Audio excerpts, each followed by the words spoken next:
Oo, sige. Sa itong lupain na to. Ba't hindi ka ba nakikinabang dito? Nakikinabang? Nakikinabang tawag mo doon? Ha? Kayo yung nakikinabang sa sarili kong lupa. Maghapon ako nakababad sa araw. Mga wala kayong awa. Samantala kayo, puro pasarap.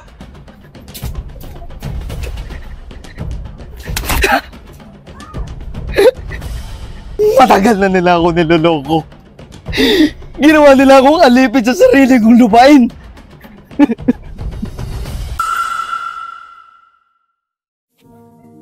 Nakauwi na pala yung mga kasamahan ko. Ako na lang pala mag-isa nandito. Papunta na nga dun.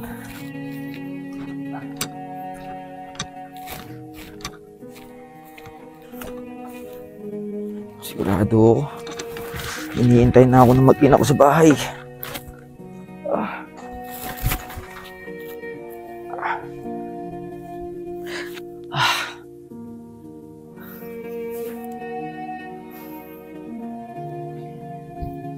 Bumili ka ng bigas ha, hindi yung puro alak na sa isip nyo ha. Ano tol, napasada ba natin lahat?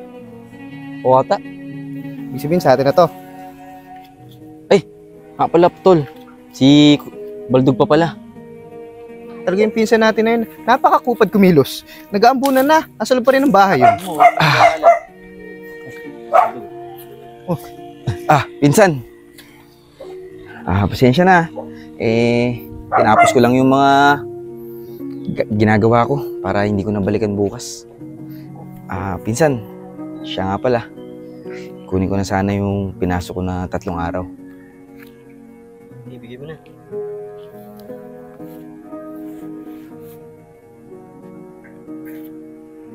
Teka, pinsan. Di ba 250 yung usapan natin? Pinsan, alam mo naman, malaki utang mo sa akin, di ba? Pwede natin bawasan ng pakunti-kunti yun.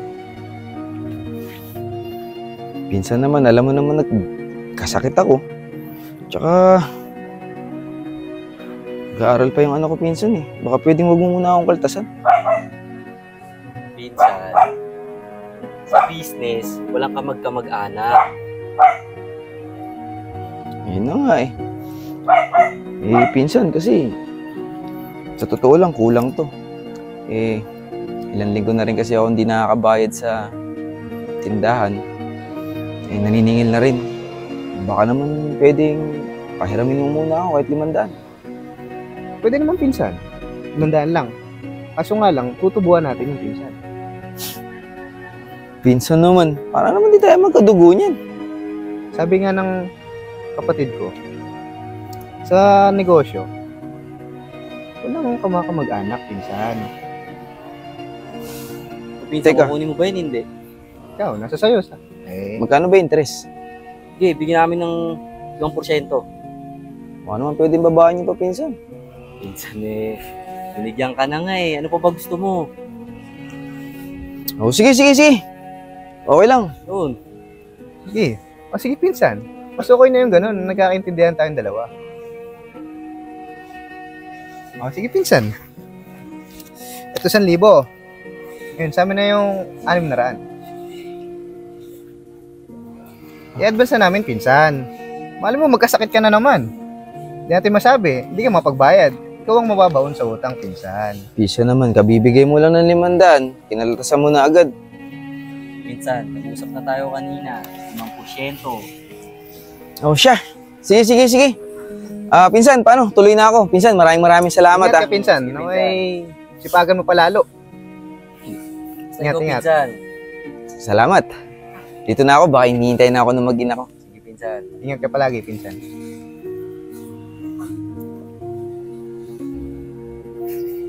Ang hirap talaga na walang pinag-aaralan. Bobo.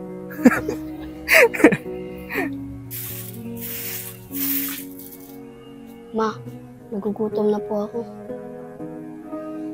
Wala pa yung papa mo, Ali. Baka mamaya pa yung uuwi. Palagi na lang tayo nalilipasan ng gutom. Bakit ayaw ba ni Papa maghanap ng trabaho sa Maynila? Para gumanda buhay natin, Ma. Anak, ilang beses ko bang sasabihin sa'yo, hindi nakapagtapos yung papa mo sa pag-aaral, kaya mahihirapan siya. Ano yun, ma? Hanggang dito na lang tayo sa bukid na to? Anak, magtiis-tiis ka lang, makakaraos din tayo. Sige na anak, umupo ka muna dyan. Tatapusin ko lang tong ginagawa ko. Uy, si Papa. Oh, nak. Si mama mo. Andiyan po. Tawagin mo. Ma, andiyan si Papa. Nakakapagod yung araw na to. Let's go. Oh, andiyan ka na pala. Kamusta trabaho mo? Bakit parang nakasimangot ka? Nautakan ka na naman ng mga pinsan mo, no? Jonah, huwag kang ganyan magsalita sa mga pinsan ko.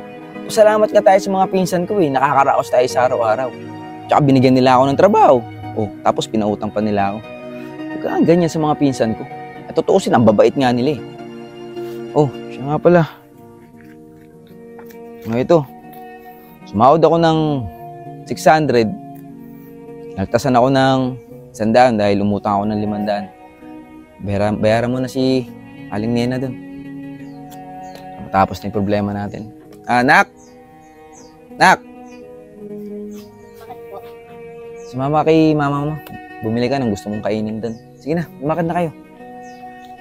Anak,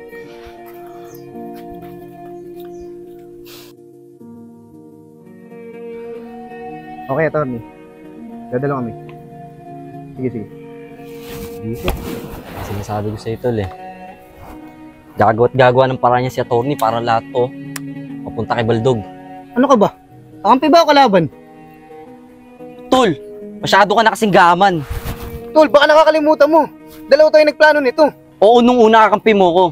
Pero hindi ko na kaya nakikita ganun si Baldog. Naawa na ako. Putya naman, tol. Maawa ako sa bobong walang pinag-aralan na yun. Tol, masyado na tayong gaman. Nakukonsensya na ako eh. Ibigay natin nararapat para kay Baldog. Eh, hindi naman niya alam eh. Wala nga siyang pinag-aralan. Hindi niya malalaman na kanyang lupa to. Tama ba yung narinig ko? Pinsan. Matagal nyo na pala akong niloloko. Pinsan, papaliwanag kami. Ano ba yung papaliwanag mo? Dinig na dinig ko na kung ano yung pinag-uusapan nyo. Pinsan, nagsinungaling kayo sa akin. Ha? Ang sabi nyo, wala akong lupain dito. Ha? Dahil nabenta na ni Papa noon. Pero ano to? Ano tong nalaman ko? Ang bobo ko. Oo, bobo ko. Wala akong pinag-aralan. Pero kadugo ko kayo. Sana inisip yung sitwasyon ko ngayon kung gaano kahirap yung pinagdadaanan ko. Pinsan, ibalak naman talaga kami sabihin sa'yo eh. Ikaw, tol, magsalita ka. Oo, sige. Sa itong lupain na to. Ba't hindi ka ba nakikinabang dito? Nakikinabang? Nakikinabang tawag mo doon? Ha? Kayo yung nakikinabang sa sarili kong lupa. Maghapon ako nakababad sa araw. Mga wala kayong awa. Samantala kayo, puro pasarap. Masyado kayong gahaman. Purkit kayo lang nakapagtapos sa pag-aaral. Ako hindi. Nakapagkolehiyo kayo. Yung ba yung pinagmamalaki nyo?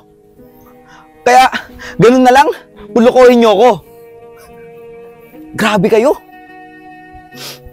Iisa ng dugo yung dumadaloy sa katawan natin, pero mabuti pa ibang tao. Nakakatulong. Kayo, mga abuso. Tandaan nyo itong ginawa nyo sa akin. Magdidemanda ako.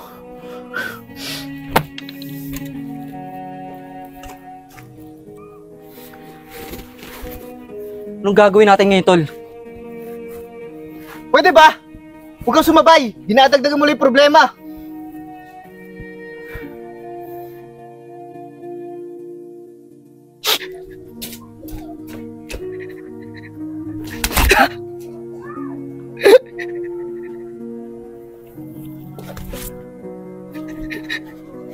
Mga manloloko kayo. Mga sarili ko kadugo. Ano nangyari sa'yo? Bakit ka nagkakaganyan?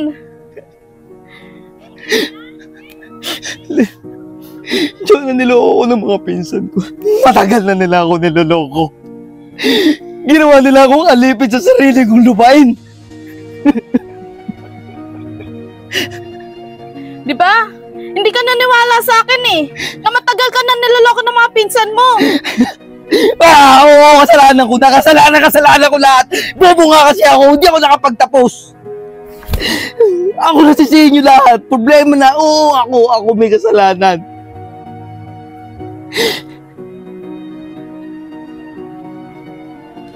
Mahirap ang hindi makapagtapos sa pag-aaral. Kaya habang tayo ay meron pang pagkakataon na makapagtapos sa pag-aaral, gawing inspirasyon ang ibang taong naabot ang kanilang pangarap para hindi tayo tinatapakan at niloloko ng kahit na sinong tao.